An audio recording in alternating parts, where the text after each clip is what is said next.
آج 16 ماہ سفر جمعرات کے دن قل هو اللہ احد میرے بتائے گئے طریقے کے مطابق صرف 3 بار پڑھ لو۔ ابھی اسی وقت نصیب اور تقدیر بدلتا اپنی آنکھوں سے دیکھو۔ میرے بھائی اور میری بہنوں، اس عمل کی برکت سے ناممکن کام بھی ممکن میں تبدیل ہو جائے گا۔ 16 ماہ سفر جمعرات کے دن سورہ اخلاص کا یہ چھوٹا سا عمل کرنا ہے۔ انشاءاللہ آج کے بعد آپ کو کسی وظیفے کی ضرورت نہیں پڑے گی، لیکن کچھ شرائط ہیں۔ اگر ان شرائط پر اترتے ہوئے آپ یہ عمل کر لیں گے، پھر انشاءاللہ ساری زندگی دعائیں دیتے رہو گے۔ سورہ اخلاص اللہ تبارک و تعالی کی توحید بیان کرتی ہے۔ سورہ اخلاص کہتے ہیں کہ جو روزانہ 200 مرتبہ پڑھتا ہے، اللہ پاک اس کے پچھلے 50 سال کے گناہوں کو معاف فرما دیتے ہیں۔ اس سورت کو روزانہ 200 مرتبہ پابندی کے ساتھ پڑھنے والے کے رزق میں اللہ پاک بے انتہا اضافہ فرماتے ہیں، یہاں تک کہ 300 رزق کے دروازے کھول دیتے ہیں جو کبھی بند نہیں ہوتے، اور 300 غضب کے دروازے اس شخص پر بند کر دیے جاتے ہیں۔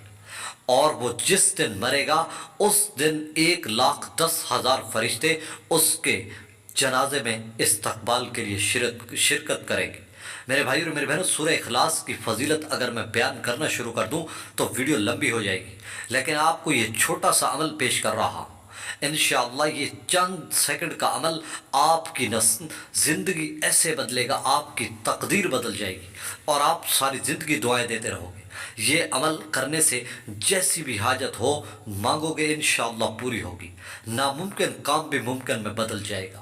میں آپ کو عمل پیش کر رہا ہوں، میں زیادہ لمبی چوڑی بات نہیں کرتا، میں آپ کو بس عمل بتا رہا ہوں کہ آپ نے کرنا کس طرح ہے۔ آپ اس عمل کو پورے 24 گھنٹے میں جس وقت آپ کو ٹائم ملے آپ اس عمل کو اسی وقت کر سکتے ہیں، لیکن شرط یہ ہے کہ آپ نے نماز کی پابندی رکھنی ہے اور اللہ پر پورا یقین رکھنا ہے۔ قرآن مجید میں آیت ہے جس کا ترجمہ ہے کہ جو اللہ پر بھروسہ رکھتے ہیں، اللہ سے ڈرتے ہیں، اللہ انہیں ایسی جگہ سے رزق دیتا ہے جہاں سے ان کا گمان بھی نہیں ہوتا۔ تو میرے بھائی اور میری بہنوں، آج آپ نے یہ چھوٹا سا عمل کرنا ہے۔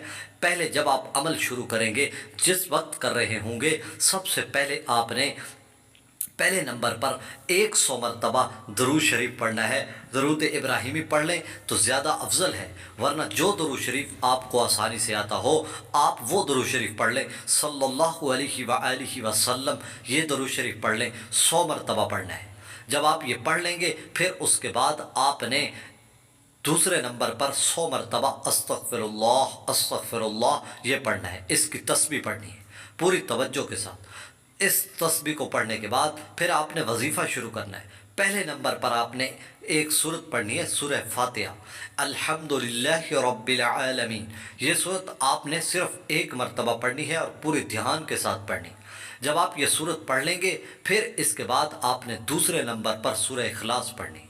سورہ اخلاص قل هو اللہ احد، یہ سورت آپ نے صرف 3 بار پڑھنی ہے اور پوری توجہ کے ساتھ۔ اللہ الصمد لم یلد ولم یولد ولم یکن لہ کفوا احد، یہ صورت آپ نے صرف 3 بار پڑھنی۔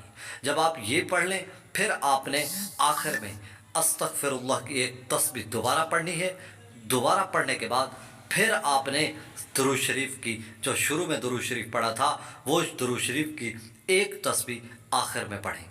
بس اتنا سا عمل ہے۔ یہ عمل جب آپ مکمل کر لیں گے، پھر آپ وہیں بیٹھ کر اللہ کے سامنے اپنی حاجت پیش کریں، جو مانگیں گے انشاءاللہ ملتا جائے گا، اور آپ دعائیں دیتے رہو۔